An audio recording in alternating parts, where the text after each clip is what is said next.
We begin with the breaking news and a question or two. What is the real goal here? To stop a president the people just elected?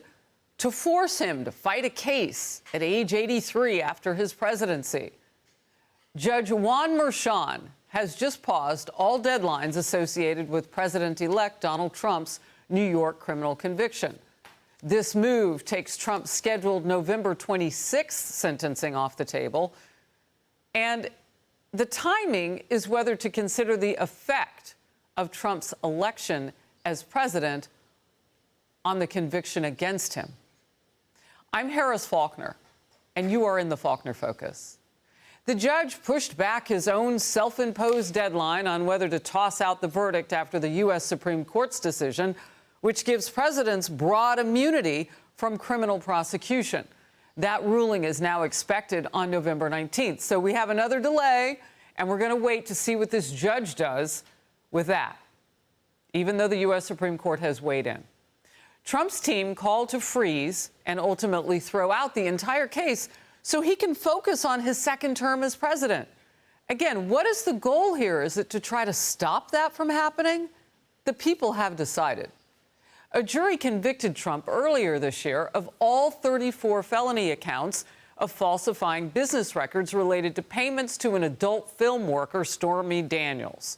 And Jonathan Turley, constitutional law attorney, Fox News contributor, Anthony McCarthy, former assistant U.S. attorney and Fox News contributor, Carrie Urban, Fox News legal editor, and Leo Terrell, Fox News contributor and attorney, are all here with me now to break this down. So, Jonathan, I will start with you and my two questions. What truly could be the goal here? What does this accomplish? And really, can you subvert the people's will, or do you think they'll push it off till he's 83 and out of office? Well, you know, a couple of years ago, I said this election would be the largest jury decision in history, and it was. They rendered a verdict, and they rejected lawfare. And the Manhattan case is really one of the most prominent examples of lawfare. It was a ridiculous case that should not have been brought. Now, the Trump team did succeed in getting this delay. What they don't want is an indefinite status. They don't want this just to be lingering. They want to be able to get to a position where they can appeal. Keep in mind, they've never been able to get a full review of what happened at the trial. You know, this trial is riddled with reversible error, in my view. I was shocked in that courtroom watching some of these rulings, which made no sense to me. So they will be arguing in the next week that it's time for the judge to recognize reality and to dismiss this case. That would go against his pattern of ruling in the past. So, you know, Leo, I want to ask you about the certain cases that Trump faced in recent months and why this one in particular, and Jonathan just laid out the importance of it, and certainly politically, but why this one in particular they couldn't do something with along the way. And I know that the U.S. Supreme Court weighed in, but we saw cases falling apart. What makes this one so stubborn? This state case, this is the state case where they had already in process a trial going on and the convictions or the sentencing that is going to take place, but the conviction of 34 charges against Trump. And what's happening right now, Harris, is you have a judge acting like a politician instead of a judge. I mean, let's look at what is actually happening here.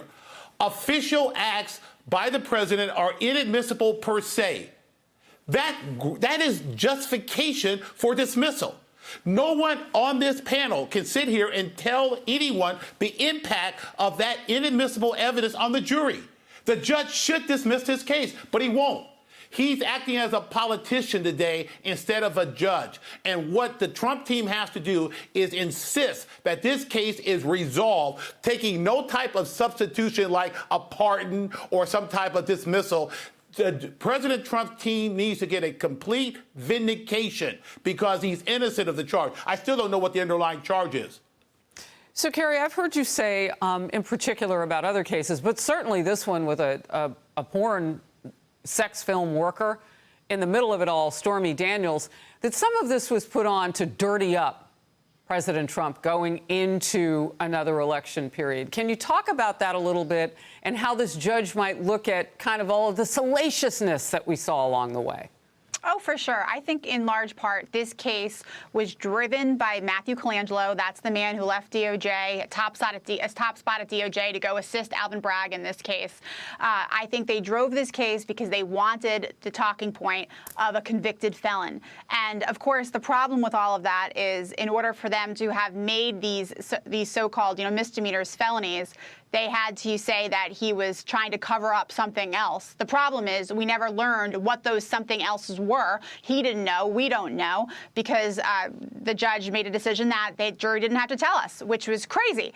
So I have to say this, though, about what happened just now in the last hour. I'm actually not surprised. Donald Trump's legal team just asked Bragg's office a couple of days ago to pause the proceedings in light of the fact that he became president of the United States. So this is separate from the immunity question. So all that happened today was Judge Merchan said, okay, to the Bragg's office, give me your perspective on whether Donald Trump becoming president changes anything about this case. Because new constitutional questions are raised, because you have to remember the Department of Justice has a policy that says you can't indict, prosecute a sitting president.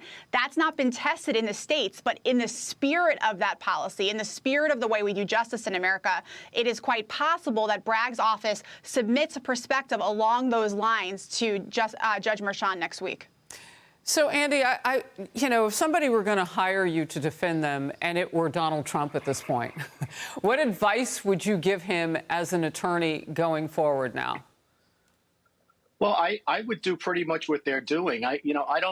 I'm not a Judge Merchan fan by any means, but I think all he did today was what the Trump team jointly asked him to do with the district attorney's office, which is give a 1-week delay. I think there's a couple of things going on here. I know that it's a hyper-technical legal point, and the rhetorical thing is more fun, but Trump actually is not a convicted felon. And I think what he wants, because that doesn't happen until judgment gets entered when he gets sentenced. Trump doesn't want to be sentenced. He doesn't want to be a convicted felon. So I agree with Jonathan that he'd like to get a clean sweep, and the best way it seems to get that would be on appeal.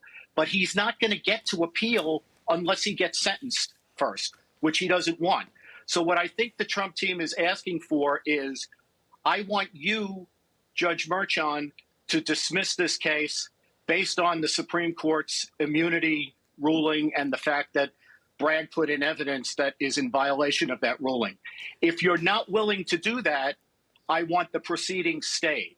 So I think even though he'd like to proceed to appeal and get a clean sweep, he would rather, if he could, not get sentenced in the first place and not be technically found a convicted felon. So he's hoping to get a dismissal, but he's hoping to get it from Judge Merchan. So why is it that then during a presidential election, Democrats wanted to use the word anyway, convicted felon, or that phrase, and then suddenly it went away? I think you just answered that question, because it hadn't happened yet in this particular case.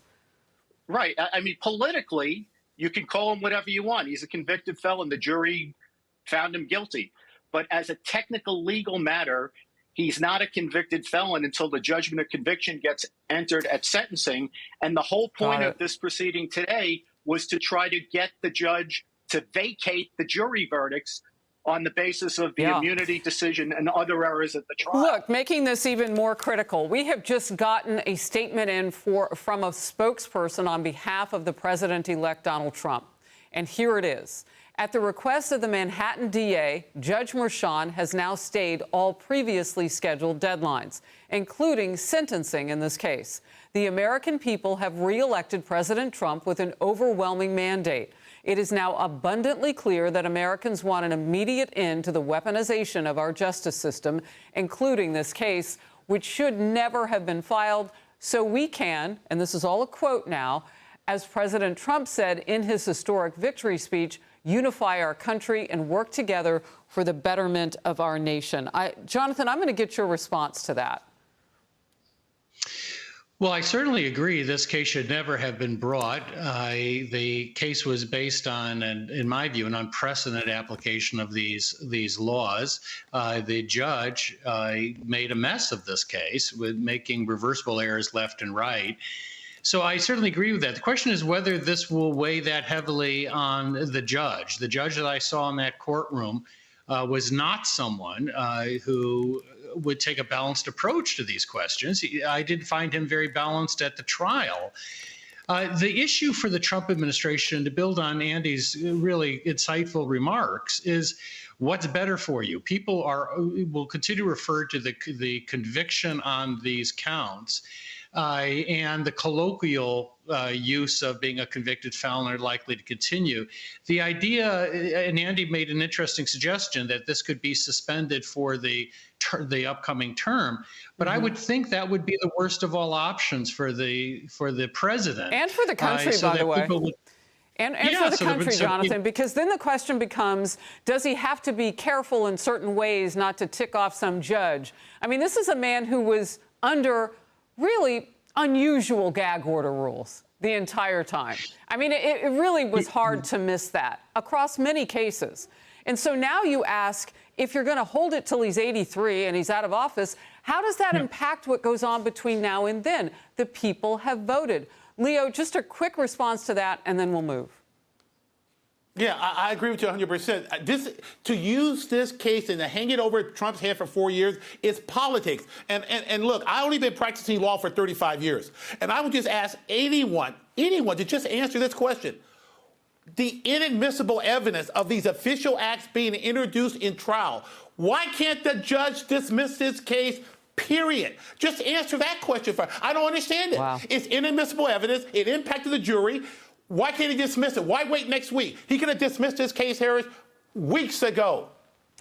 I don't understand it. I thank you all, Jonathan, Andy, Carrie, and Leo. Thank you so very much for being with us. November 19th, I have a feeling we'll be seeing each other soon. Good to see you. Thank you.